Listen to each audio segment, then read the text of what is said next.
Olá, eu sou a psicóloga Cleonaide e hoje eu quero conversar com você no tema autocompaixão.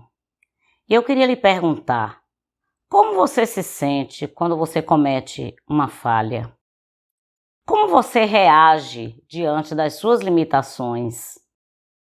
Como você fala de si mesmo para as outras pessoas depois de cometer uma falha? Compaixão e empatia.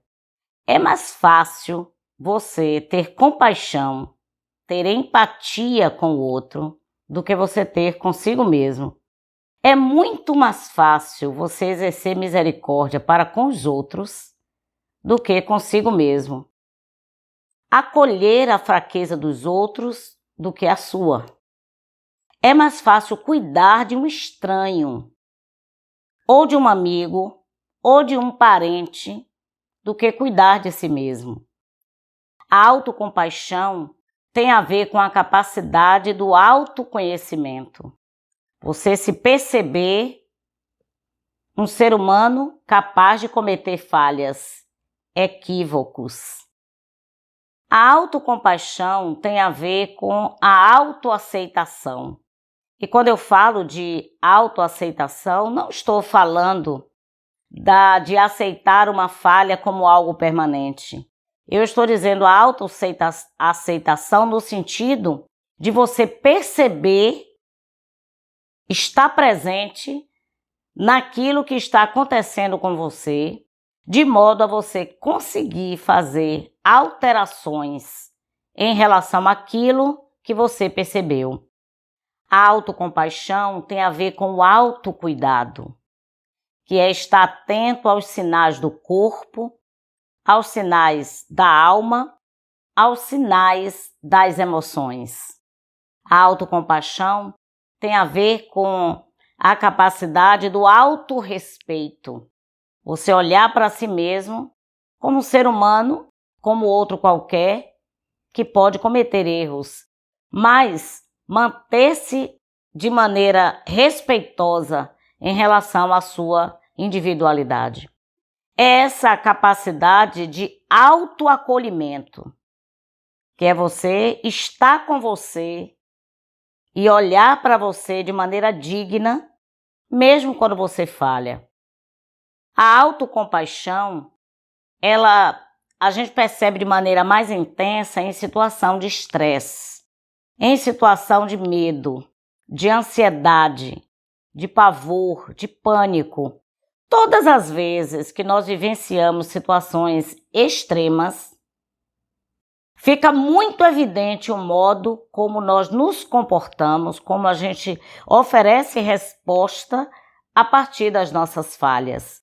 A autocompaixão e o autocuidado têm a ver com os aspectos culturais, tem a ver com o ambiente familiar. Como nesse ambiente familiar era administrado falhas, erros, equívocos. Como você era tratado pelo seu pai, pela sua mãe, por alguém que lhe cuidava, quando a falha acontecia. Então, esse modo que foi inicialmente construído no ambiente familiar, ele pode ocorrer no longo de uma vida de maneira autocrítica, de maneira pesada em relação a si mesmo. A repetição de padrões é muito comum e eu percebo isso no dia a dia, na oportunidade que tenho de fazer atendimentos psicológicos. É como se tivéssemos que ter um comportamento o tempo todo de um modo adequado, correto, para merecer o amor das pessoas. A autocompaixão é essa habilidade de você lidar com vulnerabilidade. É essa habilidade de você perceber que você é humano e que faz parte de ser humano cometer equívocos. A autoaceitação é o primeiro ponto para que se inicie uma etapa de reconstrução, porque aceitando a falha, aceitando a condição, estando presente, você observando o que aconteceu com você, aí a partir daí você vai ter condição de construir uma metodologia adequada a alinhar aquele comportamento seu, aquele projeto, de maneira favorável. É uma habilidade aprendida. A autocompaixão, ela precisa ser treinada.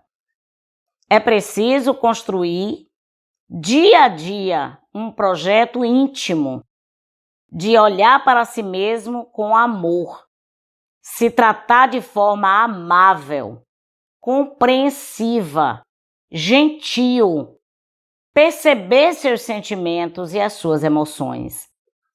É comum que pessoas que exerçam uma autocompaixão muito diminuída, ela consiga, de maneira muito alta, cuidar dos outros, ser gentil com os outros, oferecer novas oportunidades para o outro, perdoar o outro. Mas nem sempre esta figura se comporta em relação a si mesmo, como um ato de compreender-se, de ser gentil consigo mesma, praticar a autobondade. É relativamente fácil exercer bondade para com o estranho, para com alguém da família, para com os amigos, mas exercer a prática da autobondade consigo mesma é um exercício que precisa ser aprendido. Estar presente, ter autoconsciência de quem se é, o que se sente, o que naquele momento aconteceu, sem negar, e estar atento a todo o processo que precisa ser transformado individualmente. Não viver para alcançar a aprovação alheia. Eu costumo dizer aos meus pacientes, se foque na sua existência. É preciso tomar a direção da sua própria vida. E desse modo, estar atento às suas próprias tempestades, às suas próprias angústias, de modo que o outro seja ajudado, mas não comprometendo a sua sanidade mental, a sua saúde mental e tudo aquilo que ajuda a se manter em equilíbrio. Esse diálogo íntimo é preciso conquistar um espaço de silêncio. O que significa ocupar um espaço de silêncio? É você encontrar um local de qualidade. Não precisa ser 1 hora, 30 minutos, mas alguns segundos, alguns minutos em que você possa refletir a respeito da sua existência, de como você está se sentindo, como está o seu corpo, como está a sua saúde, como está a sua espiritualidade, para que, percebendo-se, tenha condição de montar uma estratégia que gere saúde. O que eu posso fazer agora? Para você perguntar isso para si mesmo, você vai ter que ter atenção em relação à sua existência, para que a partir daí você monte como você vai agir de maneira favorável a construir uma saúde mental. E para construir uma saúde mental adequada, eu preciso não negar o que estou sentindo, os medos, as angústias, o adoecimento, não esconder. Porque no ato que você gasta muita energia para provar para as outras pessoas ou para negar sentimentos e comportamentos internos, você deixa de ter energia para criar uma mudança significativa que lhe gere mudança interna. É esse diálogo íntimo de perceber, de nomear as suas emoções, avaliar os seus sentimentos, administrar a sua autocobrança. A autocobrança de ser perfeito, a autocobrança de atender a necessidade das outras pessoas 100%. É esse diálogo íntimo de aprender a meditar.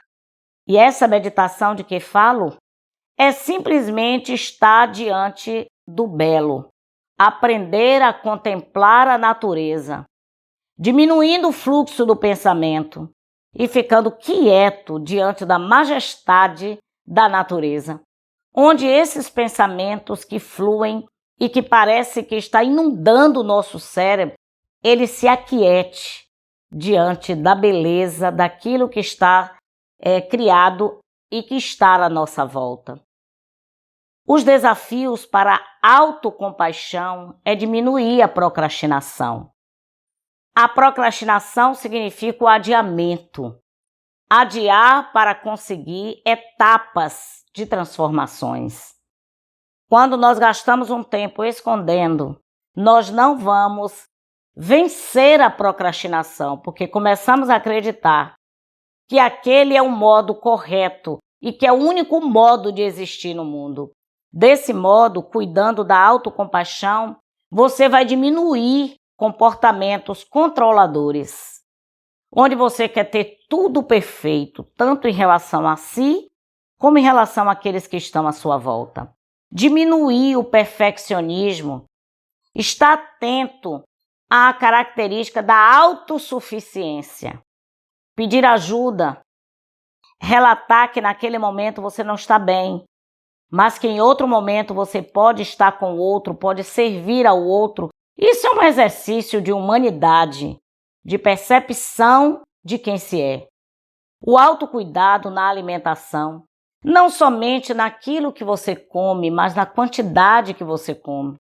Reservar um tempo de qualidade, um tempo importante para o tratamento do corpo. Montar uma estratégia para enfrentar os medos, as angústias.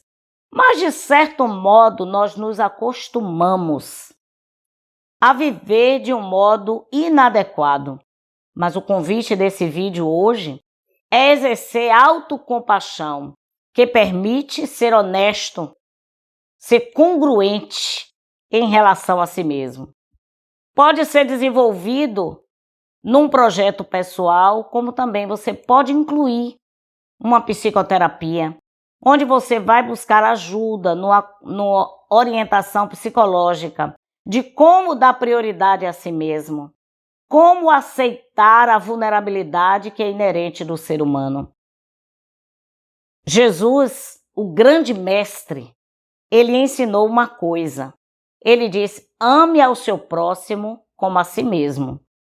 Assim, a compaixão estará completa, porque você está na direção do outro com empatia e na direção de si mesmo com compaixão. Então, que esta semana você consiga olhar para si mesmo com cuidado, com amor, com autocompaixão. Um grande abraço para você.